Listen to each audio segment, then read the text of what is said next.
I'm just going.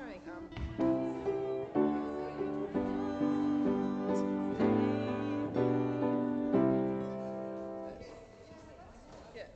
Okay, well, that's fine. So I'm just playing a G chord on top of it the whole time.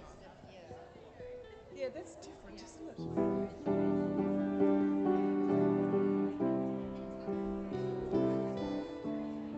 I think I was doing that wrong.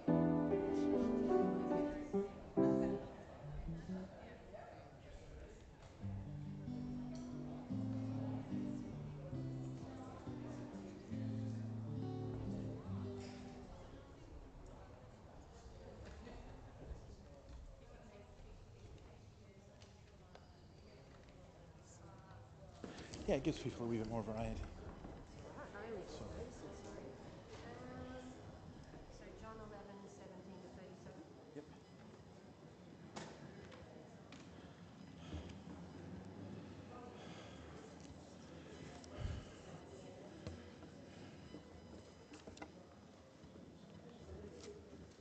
Just looking in panic this morning's sermon, which I'm sure, great though it was, you don't want to hear it again.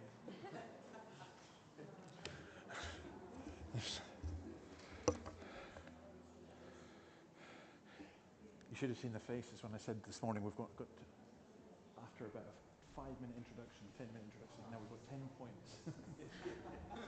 There's no. Did you say 10? 10, indeed.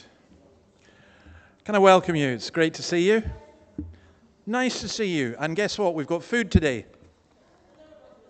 That's great. Through in the hall afterwards. Nice to see you if you're here. Well, obviously you are here.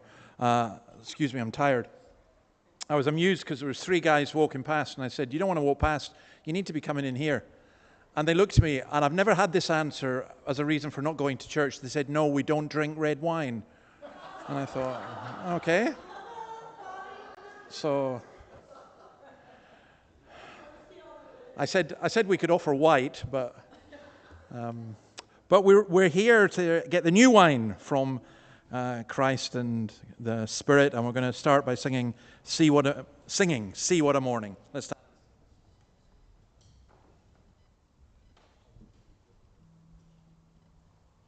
One-ended, two-ender.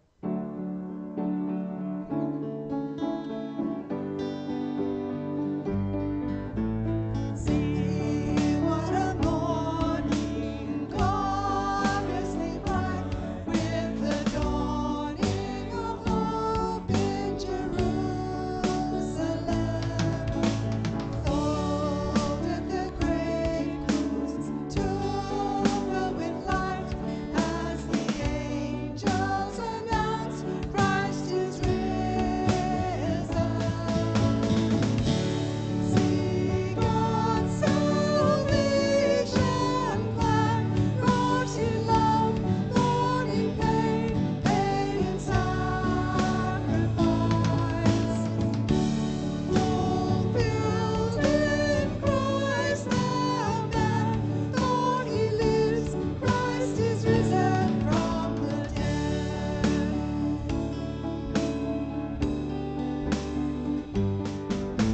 See Mary weeping, where is He laid? As in sorrow she turns from the empty tomb. Hears a voice speaking, calling her name. It's the Master, the Lord, raised to life again.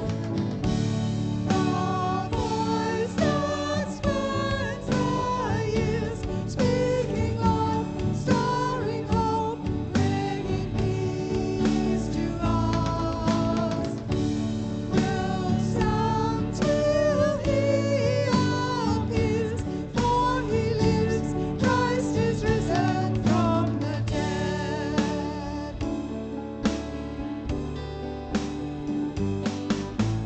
One with the Father, Ancient of Days, through the Spirit who clothes faith with certainty. Honor and mercy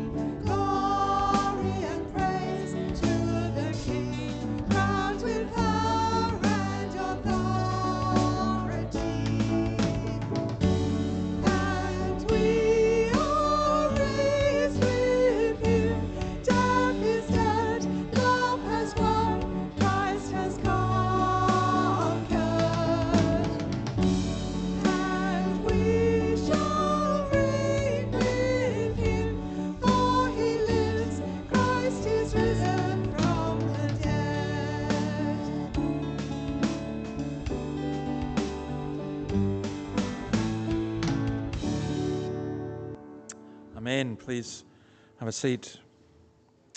Let's pray. Lord, we come into your presence, and what we've just sung, death is dead, love has won, Christ has conquered. Enable us to understand. Enable us to know the truth of that in ourselves. Free those who all their lives are held in slavery by their fear of death. Enable us, O Lord, to truly know you and to worship you. Forgive our sin and draw near to us in your name. Amen. Okay, the only notice I've really got is that there is refreshments, because it's the first Sunday of the month, and they'll be through in the hall afterwards. I'm sorry that I won't be able to join you. I've had a really busy day and was at the Samoan church, and I record a Sunday catechism every Sunday, and I haven't been able to because we had such a nice lunch that we spent too long talking. I spent too long listening. Other people were talking. And yeah, sorry, I confess that wasn't the truth. But the food is there, and you're very, very welcome to it. And I just want to say something about what we're doing at Easter. But first, where's Kathy? Is she here? Yes. Come on up. Yeah. Kathy's going to tell us about the children's thing now. See, this is the difference between an optimist and a pessimist. Kathy said to me today she would be expecting about 20 children, and I was saying I'm expecting about 2. So we'll see who turns out to be the prophet, okay? Oh, good evening, everyone. It's lovely to see you. I just wanted to remind you, if you hadn't heard, that we are having some children's Easter activities in the hall next Saturday. So date is the 12th of April. It's the first Saturday of the school holidays. The program is geared for children and families up to grade 6. So preschoolers are welcome if they have an adult to help them, because we're going to do a rotation of crafts, have some music, some singing, Easter story, Easter egg hunt. I'm looking forward to a fantastic time. So tonight I wanted to say especially, if you have little children in your life or primary age children in your life, think about inviting them, think about coming along. If you are interested, there's some posters in a range of places. If you're out in the hall, you'll see one right inside the door. There's also one in the foyer. You could take a photo of it on your phone. But for everyone else, some people already are lined up to help, which is just wonderful, and I'm so appreciative. But if you can't be there on the day, we'd just love you to pray along with us, because we're trying, to build and develop children's and family ministry here again. And humanly speaking, that's daunting. I find it daunting. But I know with God's help, we can try. And I've been so encouraged, even in the last few days, by everyone's love and enthusiasm, encouragement. So by all means, think of us and pray along with us this week. And let's see, David, who's right about numbers. I actually have no idea how many we're going to have, but that's something you could pray for as well. And I'll look forward to telling you what happens after that. Can I tell you one other thing? When we're out in the hall today, if you see this sheet, it'll be on the stage, just near the door where you go in and out.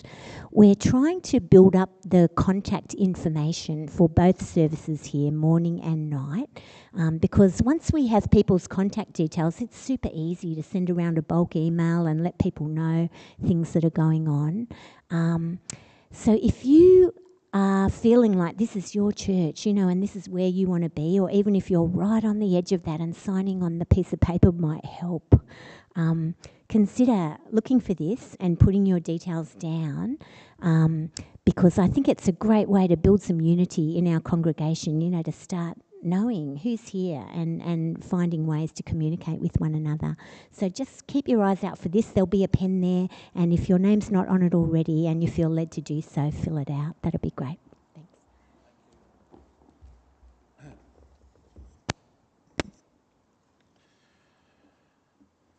I think, Kath, I should make you just our official announcer, because I notice that everyone listens when you speak. And when I give notices, I see people going, oh, well, so... And yeah, you would. But please do pray for that. It really is wonderful. And it's the first of, how many? We're going to do 4, is it? 3. Okay. We're going to do 3 Children's Days through this year. We're coming up to Easter, and I've noticed something here compared with the United Kingdom, or at least compared with Scotland. Easter's a far bigger deal here. I know that doesn't make sense, but it is. And it's a great opportunity. I mean, you have a public holiday on Good Friday. We're going to have a service at 10 o'clock on Friday. We'll have a prayer meeting at 9 o'clock on Saturday, our morning service at 10 o'clock, and then the Alive at 5 o'clock. Now, what I'm going to do is I'm just going to do a complete series through the end of Luke's Gospel, looking at the death of Christ, the resurrection of Christ, and the ascension of Christ. And please do take the opportunity to invite people. You may be very, very surprised. I remember a lady in my first church. She'd only become a Christian, so she hadn't had time to become cynical. And I asked people to invite 6 people, and we gave her invitation cards. And we will have invites next week. And when she came, I always remember she came early because she thought there was going to be so many people in church. And I loved her enthusiasm. She'd invited 6 people, all 6 of them came. The rest of the congregation hardly invited anyone. You don't invite, people don't come. It's as simple as that. So take the opportunity if you can. Okay, we're going to sing the song, He Will Hold Me Fast.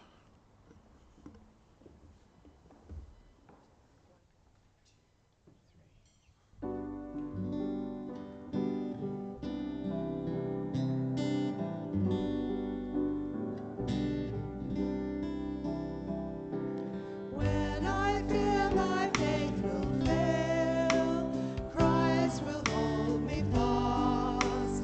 When the tempter would prevail, He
Okay, someone's going to lead us in prayer. I'm so well organized, I've forgotten. Who's that? Oh, me. It's me. Sorry, thank you. And then who's going to read? Jan. Jan's reading. Okay, so I will pray, and then Jan is going to read. In fact, Jan, can you read first? Read John 11, 1 to 16. We're going to look all the way up to 44, but I'm going to split it into 3 bits. So don't get your hopes up when I finish the first bit, because we've still got another 2 bits to go.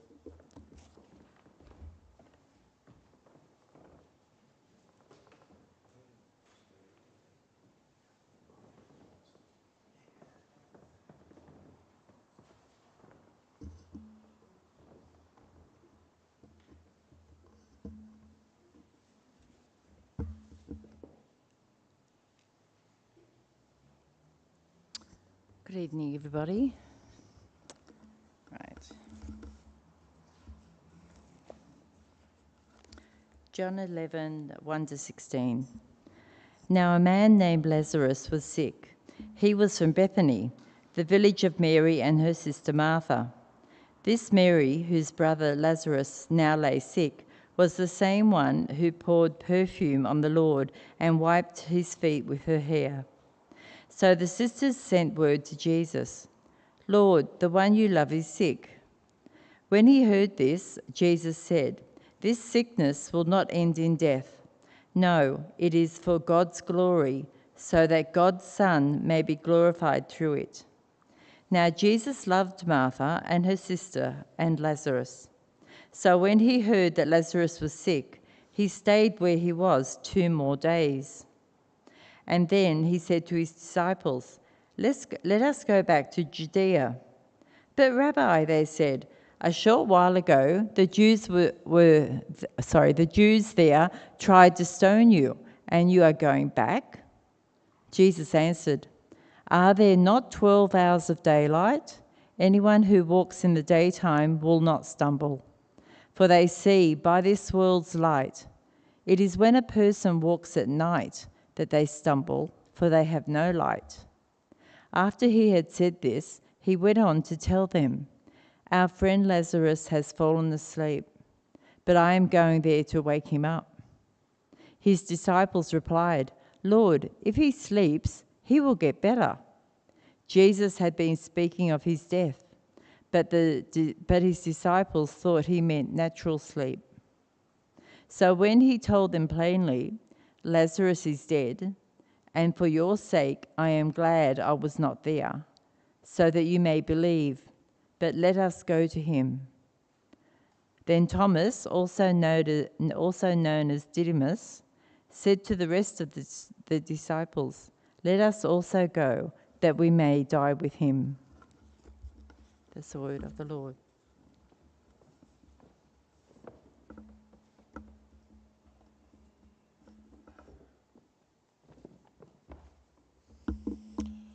Okay, I think other than the story of the cross and the resurrection, this is the greatest story in the Bible. I thought I knew this story really well. And I always like to, when I'm studying these things, I always like to say, I wonder if I learn anything new. Well, I learned one thing new. I didn't know this. This is the last miracle recorded in John's Gospel. What I did know was it's not recorded in the other Gospels, which does seem surprising. But it fits very much with John's purpose, because these things are written that we may believe. I also would personally say this, that just looking at this made me, I learned about humanity, but much more, I learned about Christ, and just made me so thankful to follow him. And the bottom line is, no matter who you are, you have a choice how you respond to this story. You say you believe or you disbelieve, and if you believe, whether you act upon it.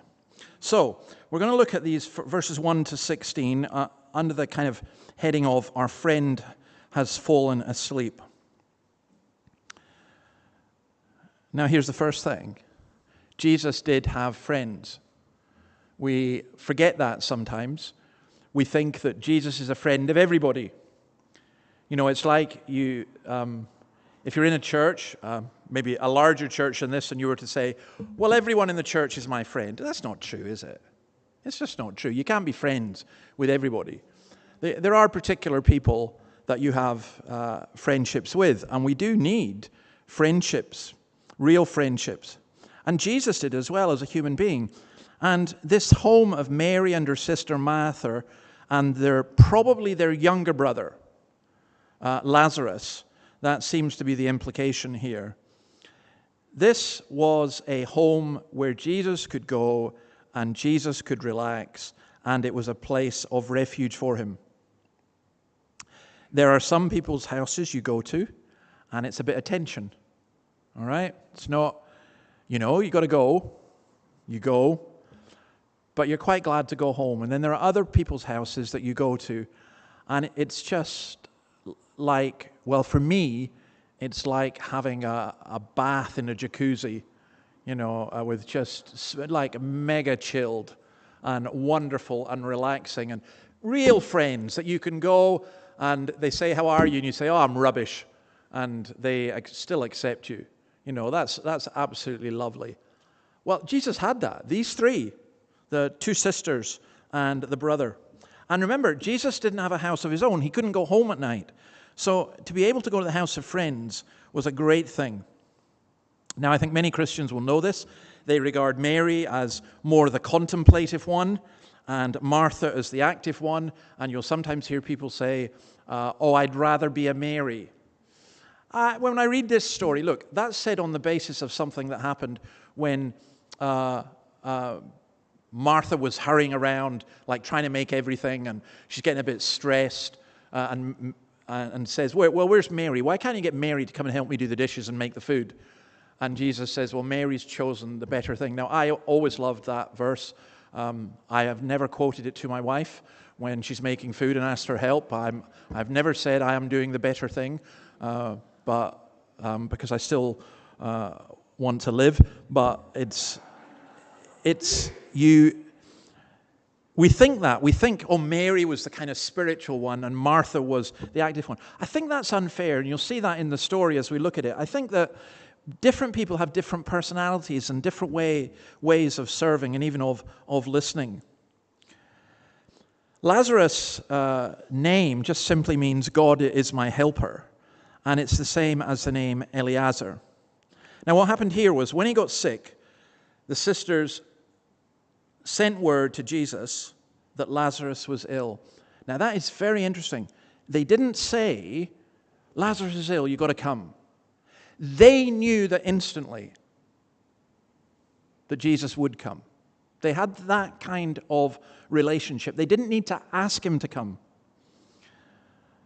It's a bit like if I heard that my daughter, son-in-law, or the grandkids, especially in the Blue Mountains, were sick. Well, I want to go. In Scotland, it's a bit more difficult. How sick are you? How much of an airfare, sick are you? Is it just flu or what is it? But you want to go. They knew, look what it says in verse 5. Now Jesus loved Martha and her sister and Lazarus. And this is not Jesus loved in the sense of Jesus loves all the world, Jesus loves everybody and so on. Jesus had a particular affection and love for these two sisters and the brother. And the word that's used here to indicate that is that it's the word agape, which is the strongest word for love that you can possibly get. And then this astonishing bit.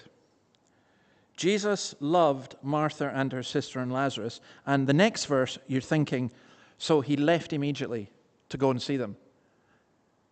So when he heard that Lazarus was sick, he stayed where he was 2 more days. And then he said, let's go to Judea. Now what is happening here?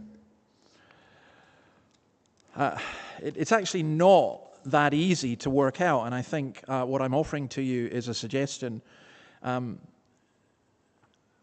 It seems as though, and maybe if I can put this in the most reverent way possible, sometimes we might feel that though Christ says he loves us, though God says he loves us, he seems to delay in a way which would cause us to question that love. So we ask, why are you waiting? Why, O Lord, why are you not answering? This has got to be, this does not make sense. In my understanding, which is not a wrong understanding, a parent sees a child in distress, they reach out to help them. Well, I'm in distress, and I'm reaching out to you, and what's happening? You're waiting 2 days when he's seriously ill, and you're the one who has the power to heal him. And sometimes we pray, and I am utterly convinced that this is not wrong to pray like this. Lord, what are you doing? Why is this happening? I don't get it. It doesn't make sense to me. But these delays are delays of love. It's one of the hardest things. It's one of the easiest texts in the Bible to put on your wall. All things work together for the good of those who love God. Romans 8:28. It's one of the hardest things to put into practice when you're in a crisis. Jesus said the illness would not end in death, but it did.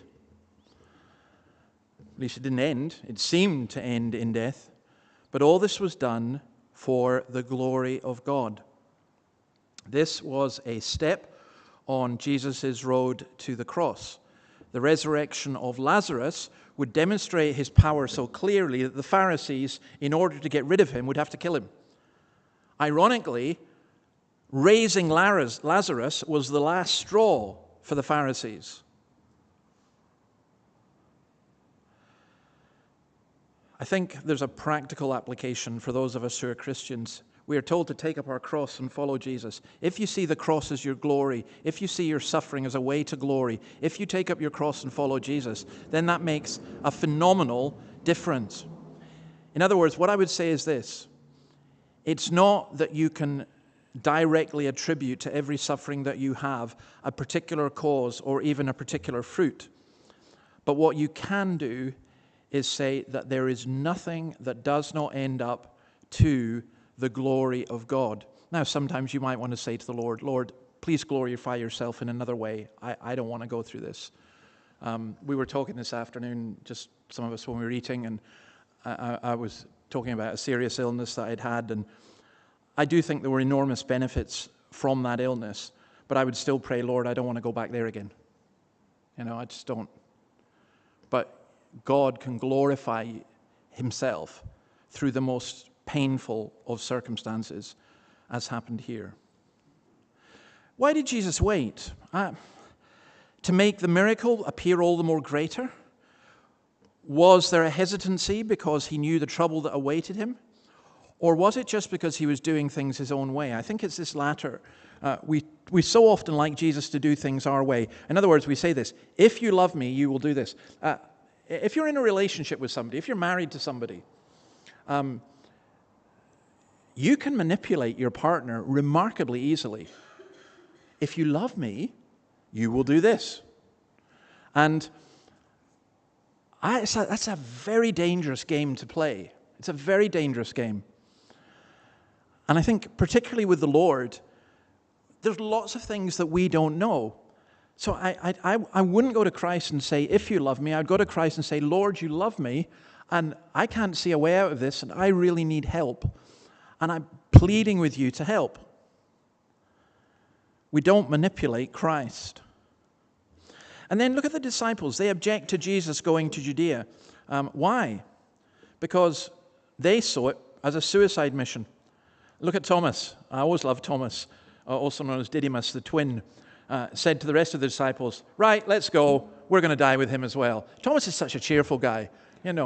I'm not going to believe unless, let's go. We're all going to die. Let's just get it over and done with. That's really what he's saying. Because the last time they'd been in Jerusalem, they had tried to kill Jesus. Now, I missed out something in verse 9. Again, because it's something I hadn't really thought about. Jesus answered, are there not 12 hours of daylight? Anyone who walks in the daylight will not stumble, for they see by this world's light. It is when a person walks at night that they stumble, for they had no light. Now, that's the question he's asking. The Jews there tried to stone you. Why are you going back? And Jesus goes, well, there's 12 days of daylight. Well, I'm sorry, but of course there's 12 days of daylight. What is he saying?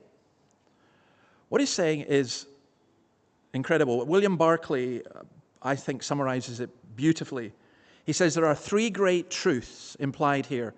First, a day cannot finish before it ends. I know that sounds so simple, but the 12 hours are fixed. Nothing will shorten or lengthen them. We had the clocks. Did they go back an hour? Yeah, back.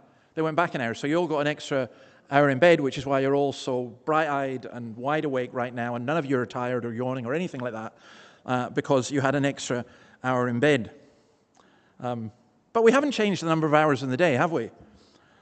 If there are 12 hours in the day, then there's time enough for everything that we should do. That's what he's saying. He's saying there's no need for a rushed haste. 12 hours is quite a long time. However, if there are 12 hours in the day, there are only 12 hours. They cannot be extended. We've learned to extend the 12 hours in the day when we work by having artificial light. But we're still only limited time, and time shouldn't be wasted. Barclay says this: there is no necessity for haste, but equally there's no room for waste. There is time enough in life, but there is never time to spare. The most precious commodity you and I have is time. And I think with shame of how much I waste time and procrastinate and lose time. Now, I don't know if you're interested in this. I am very interested in this. How do we get 12-hour days? How do we work out the 12 hours? Where did that come from? And what did they mean by hours here? Because they didn't have clocks and didn't divide it into minutes. The Roman day, like the Jewish day, was divided into 12 separate parts. And here's the thing: the hours were not 12 minutes. 60 minutes. They weren't. The 12 minutes, that would be a really short hour, wouldn't it? Like an hour-long service, and it's 12 minutes. That's not going to happen. So what they did was this. The sun rises to the sun sets. You divide that time by 12. So in the summer, particularly if you're in the north of Scotland or Scandinavia, your 12 hours, like each hour is almost 2 hours. But in the winter, it's like 30 minutes or less. And that's what they did. They by looking at the sun and the shadows, they split it up into those 12 parts. It's only in Egypt later, actually just before Christ, that they began to have the hours fixed into minutes. Now, what Jesus is saying is simply this: you don't stumble when you do your work in the light of the day. There's a time you've got to do your work. You get on with it. We need to get on with the work that God has called us to do. I know in a modern 24-hour society, all the rest of it we talk about, there are people, some people have to work night shift. Have you ever worked night shift? For most of us, that's incredibly difficult. And especially if you have to do 3 nights on, 2 nights off, and then 3 days on, and, like a nurse doing patterns like that. Because your body clock is not geared to any of that. So Jesus is doing that, but also at the same time he's teaching a theological truth, because he's saying that he is the light of the world, and we need to work, the disciples need to work while he is still around. John often uses the idea of the night to indicate evil and the day to indicate light and good. And so what's being said here is that whilst you've got Christ, walk with him. I was thinking about that in terms of Easter and everything else. We might say, do you know this? I'm going to build up relationships with a whole group of people, and next year or the year after, I might ask them, you don't know that. You walk while you've got light. You work while it is day. Who knows when the night will come when you won't be able to work? I often think, well, I plan to do this, and this, and then I will do this, and then I will do that. Doesn't happen. Just doesn't happen. Work while you've got the day. Maybe a couple of other things just simply here. Jesus talks about Lazarus falling asleep.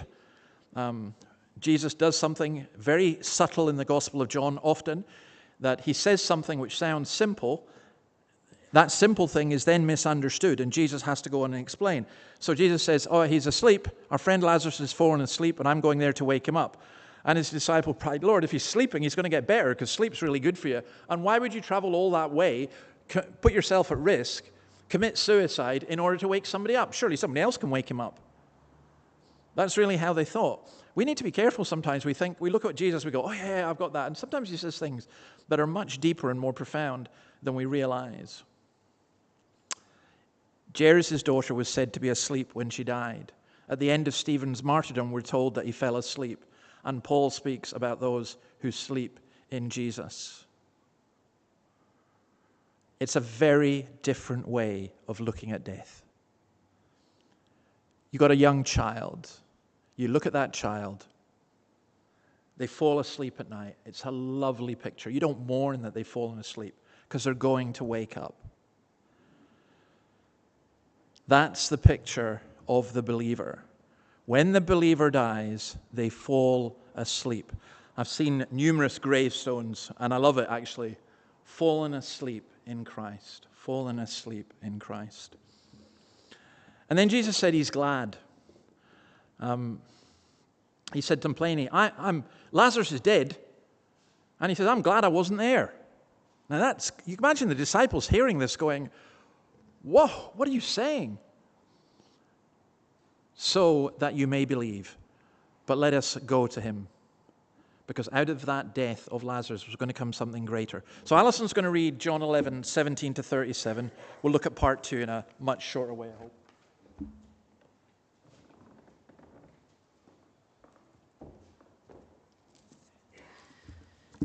John 11, 17 to 37. On his arrival, Jesus found that Lazarus had already been in the tomb for 4 days. Bethany was less than 2 miles from Jerusalem, and many Jews had come to Martha and Mary to comfort them in the loss of their brother. When Martha heard that Jesus was coming, she went out to meet him, but Mary stayed at home. Lord, Martha said to Jesus, if you had been here, my brother would not have died.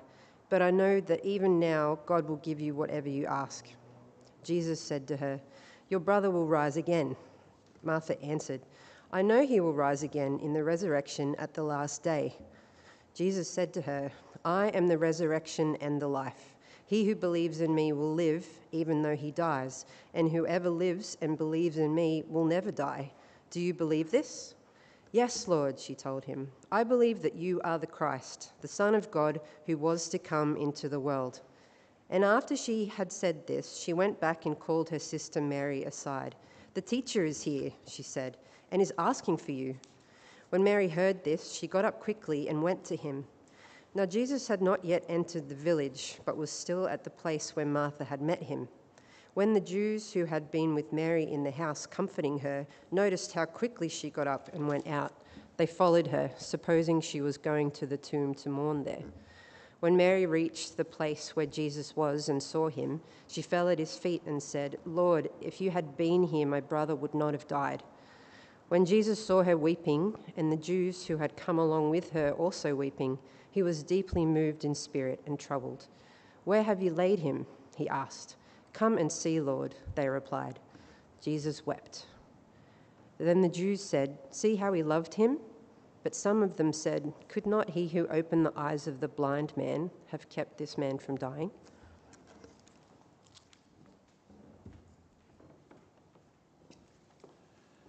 Now, every society has its funeral rituals. I've not been here long enough actually to work out what they are here. I suspect an amalgam of many different cultures. But it's important to understand the Jewish culture at this time for funerals to understand what's going on. So, after someone died in the Middle East, the practice was to bury them as quickly as possible because the body would soon go off. And a funeral was an extremely expensive thing.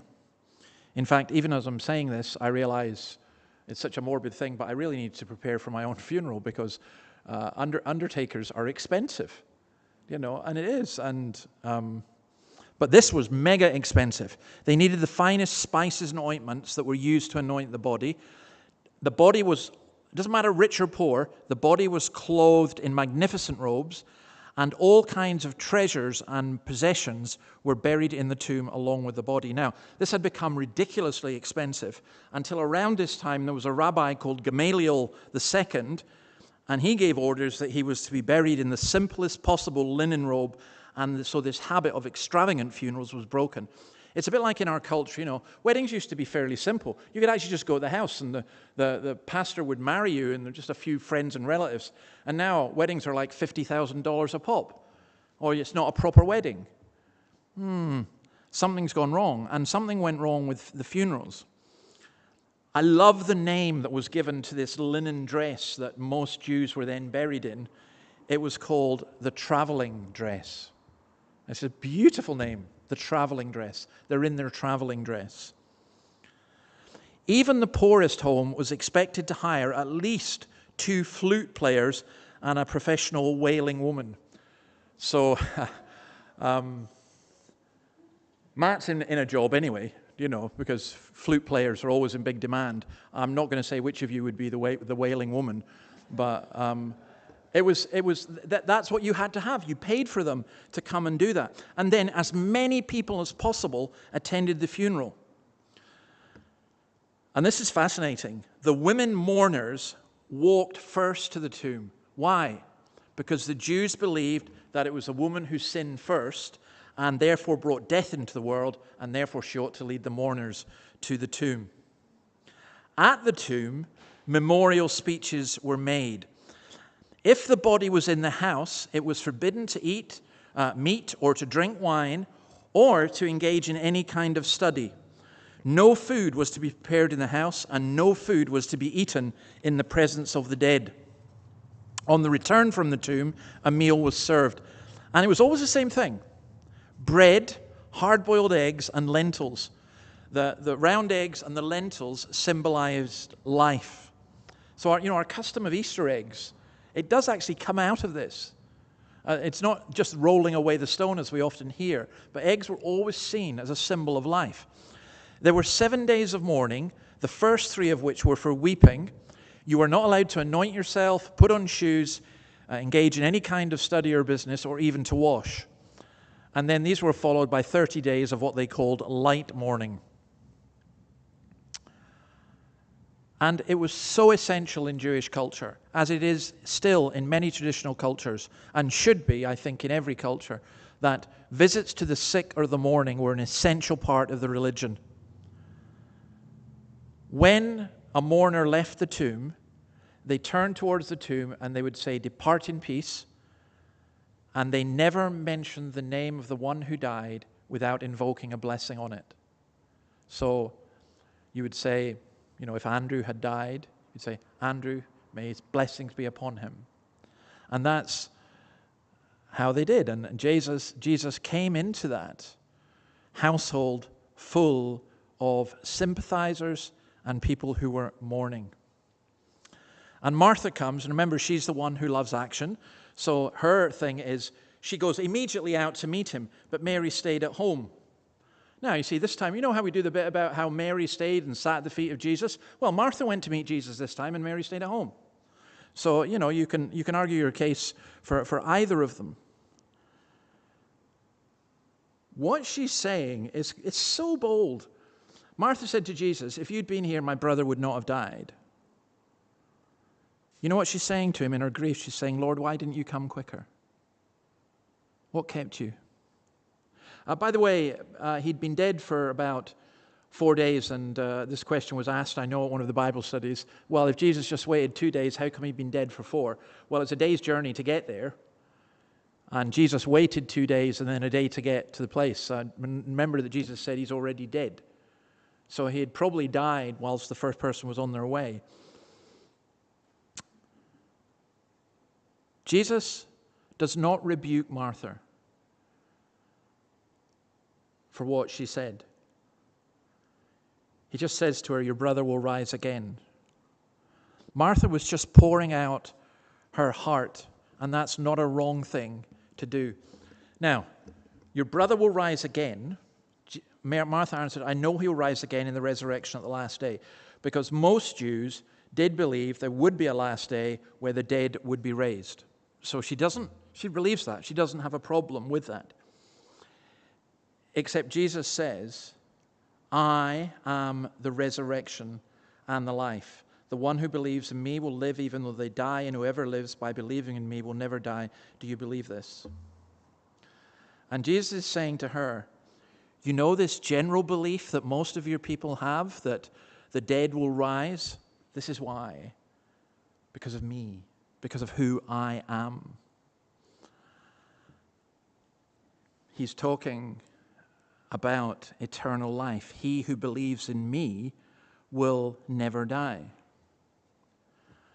That just simply means this, that when you trust everything that Jesus has said is absolutely true, and when you place your life upon him, you will never die.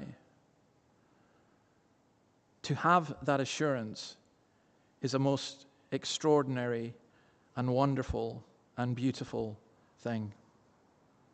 You can't die. Verse 28, she gives this confession, I believe that you're the Messiah, the Son of God, who's to come into the world, which is such a beautiful testimony, because she's going to him saying, Lord, why weren't you here? And he looks at her and he says, Martha, I am the resurrection and the life. If you believe in me, you'll never die. Do you believe? Absolutely, I believe. I believe you're the Messiah. I believe you are the Son of God. Martha, I don't know when Martha truly became a Christian. All I know is at this point she certainly was. That's a statement of astonishing faith.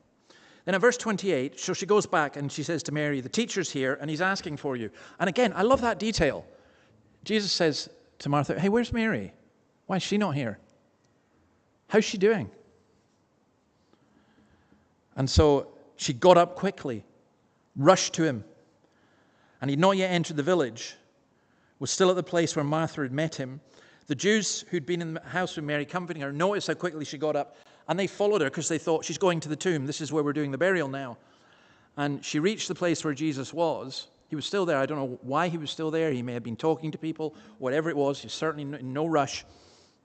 She fell at his feet and said, Lord, if you had been here, my brother would not have died. It's the same thing as Martha said. And being typical Mary, I think Martha goes to Jesus and states it quite matter-of-factly. I think Mary falls at his feet and is in tears. If only you'd been here, my brother would not have died.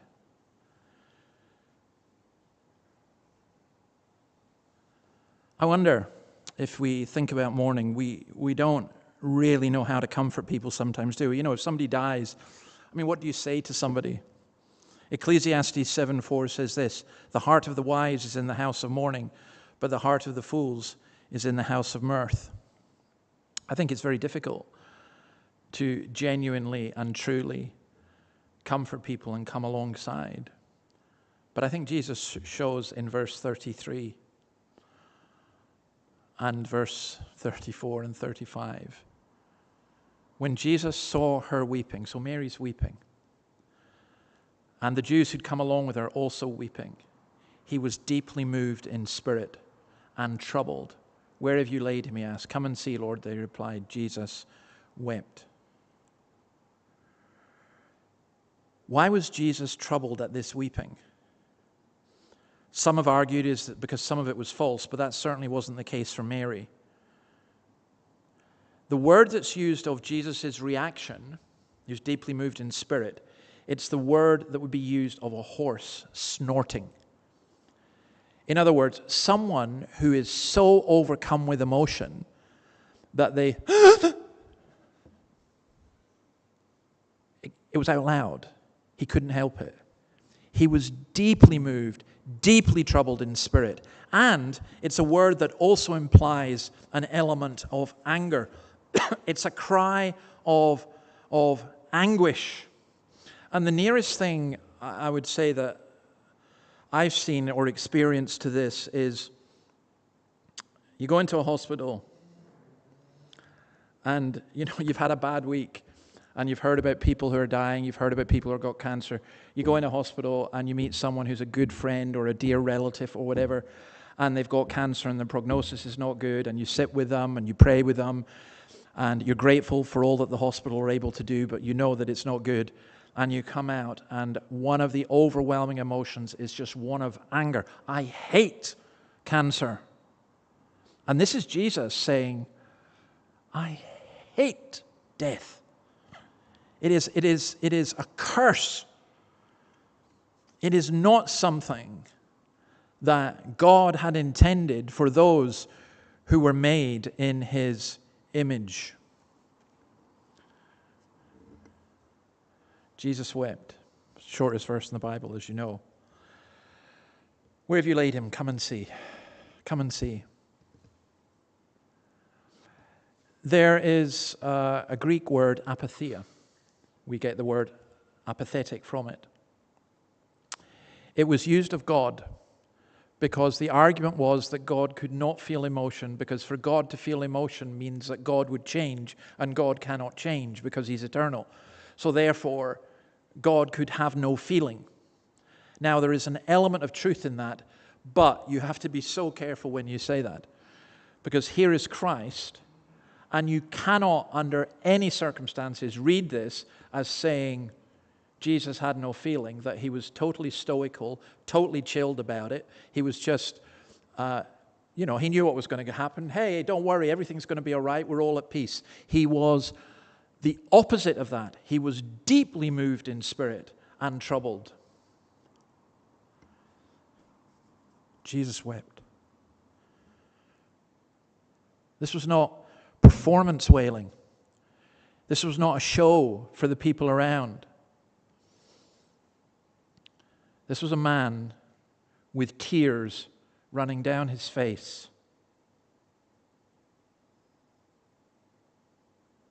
Because of the death of his friend and the distress of Lazarus' sisters and being in the presence of death.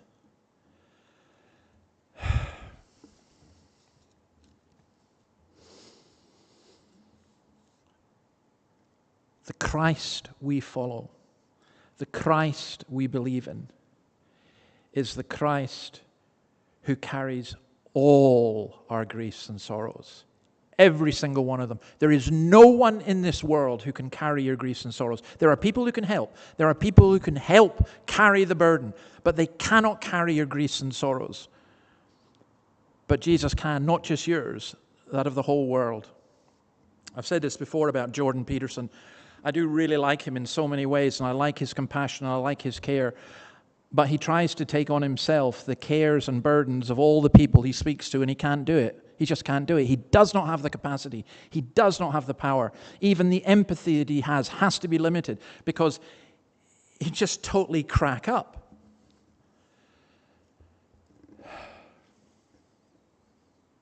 Sometimes you go to a funeral, or sometimes you're with someone who's ill, or sometimes you're with people who are deeply troubled, and you come away and you say, I know it's their trouble, but I can't take any more. I'm just exhausted, listening or sharing or caring or whatever. Jesus is never like that. And it's not because he's stoical. It's not because he's impassive. It's because the depth of his emotion is so deep that he genuinely feels your pain. You know, sometimes you might say to someone, I feel your pain. Be careful with that. You may do. I'd be careful about saying that. If you do, you do, and that will be evident. But sometimes we just don't know. But the Lord comes alongside us and says, I feel your pain. I know your pain. I know your distress. I know your sins. I know your struggles. I know your doubts. I know your fears.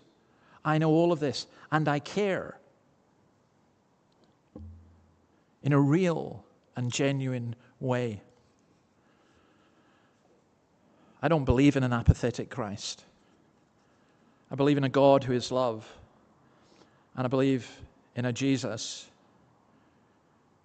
who stood at a tomb of somebody he knew who he was going to raise, and because he cared so much for the people around, he wept for them, and he wept in the presence of death.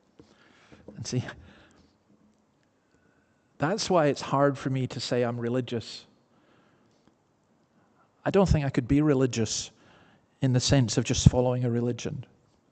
But I will follow Jesus Christ. I will follow someone like this. I will follow someone who has that depth of love and shows it in so many ways. See how he loved him, they said. Some of them said, could not he who opened the eyes of the blind man have kept this man from dying? Oh, you cynical Lord. You cynical, heartless people. Always finding a way to criticize, always finding a way to dismiss the most beautiful things, always bringing ugliness into such deep beauty. No, it's better to say, see how he loved him, and then to think that that's how he loves us. Jesus was a friend of Lazarus, Mary, and Martha, and we can be his friends as well. Now, I was going to do to verse 44. I'm not going to do it because I want to stop there, not just because of time, because I think I can't really actually go any further, to be honest. I just think that is such a thing. If you get it, it will help you so much. I love it when somebody loves me. You know, you like it when somebody likes you. That's good. And you love it when somebody loves you a little bit. That's good. When somebody passionately loves you, that's absolutely fabulous. But you will never, ever know a love as deep and as profound as the love of Christ. Why do you think Paul said to the Christians, I pray that you would know this love that is higher and longer and deeper and wider than you can possibly imagine? Listen, I know those of you who are Christians, most people here, you would just simply say, I got it. Jesus loves me. Jesus loves me. This I know. I've known this since Sunday school. I'm telling you, you don't know. You don't know. You haven't grasped how wide and long and deep the love of Christ is, and I haven't. But here, in this story, I see a little window that shows me the depth of that love. Let's pray. Lord, thank you for this beautiful story. Thank you for the compassion and the joy,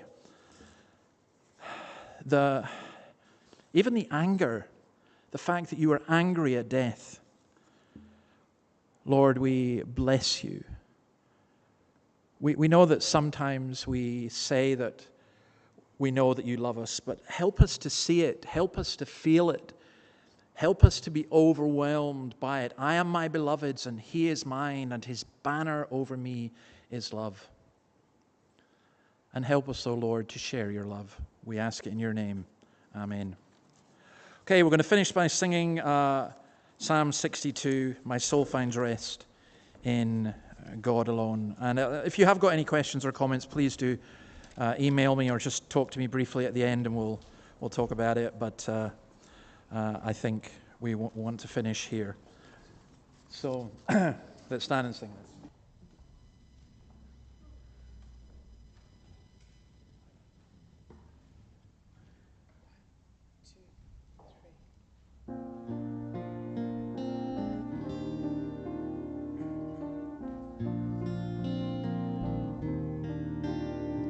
My soul finds rest in God alone, my rock and my salvation, a fortress strong against my foes, and I will not be shaken.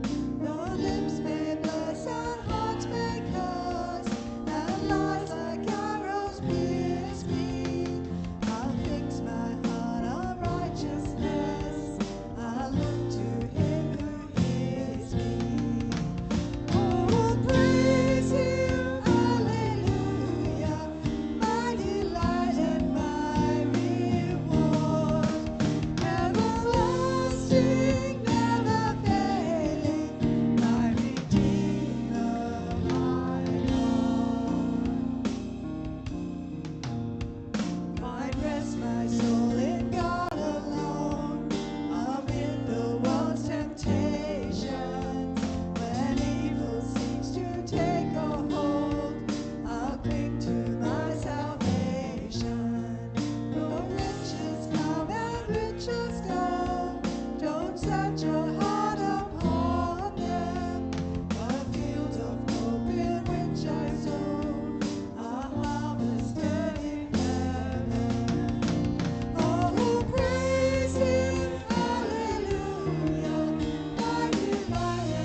My King has crushed the curse of death, and I am his forever. Lord, may that be true of every one of us. May we feel it. May we understand it. May we live it. We are liberated. We are set free. We are no longer in bondage. And whatever we may face in this coming week, you will still be our King at the end of the week.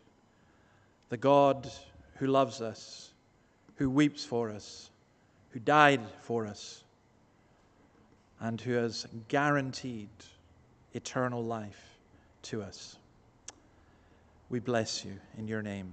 Amen. Amen.